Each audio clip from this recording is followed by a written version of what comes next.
article in The Atlantic by which you're almost certainly familiar with. The reality is that the Islamic State is Islamic, very Islamic. Yes, it has attracted psychopaths and adventure seekers drawn largely from the disaffected populations of the Middle East and Europe, but the religion preached by its most ardent followers derives from coherent and even learned interpretations of Islam. And the article obviously goes on to advise us to base our strategy on countering Daesh with that understanding at its heart, and I invite you to comment on that. Every religion has perverts and psychopaths who try to hijack it. ISIS is as much Islamic as the KKK is Christian. Don't they have a cross? Don't they do everything in the name of religion and Christ? Don't they believe that Christ compels them to lynch and kill people of African descent? Can one really say that the KKK is a Christian organization? There are other groups that one can point to. There are other massacres that were committed in the name of keeping certain countries or regions clear of non-Christians. There are people like this also in the Jewish faith that have nothing to do with Judaism. There are people like this in the Hindu faith that have nothing to do with Hinduism. For anyone to argue that Daesh is Islamic is preposterous. In the Islamic faith, the Quran reveals that you have your faith and I have my faith. And you're free to practice your faith and I'm free to practice mine.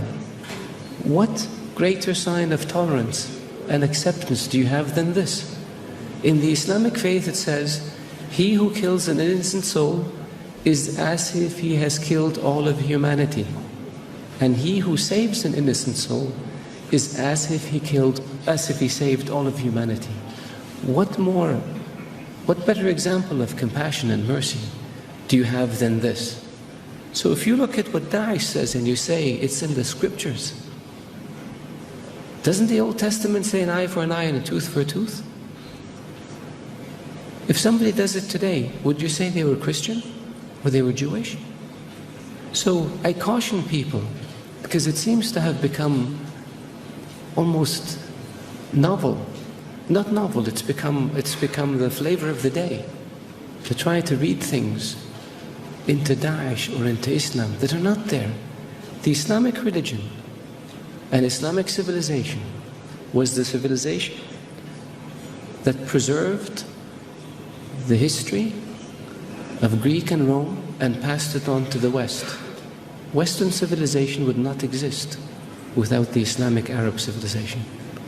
The Islamic civilization and the Islamic Arab civilization was the civilization that connected China with Europe. So it was global. The point I made early on about being an intermediate civilization, this is what I mean. So if Islam was intolerant and Daesh represented Islam, would Islam have preserved Aristotle and Socrates and passed it on to the West? Would Islam have connected Eastern civilization with Western civilization? Of course not. So I urge you, all of you, to be careful when it comes to making generalizations or to accepting generalizations that have no basis in fact. Thank you.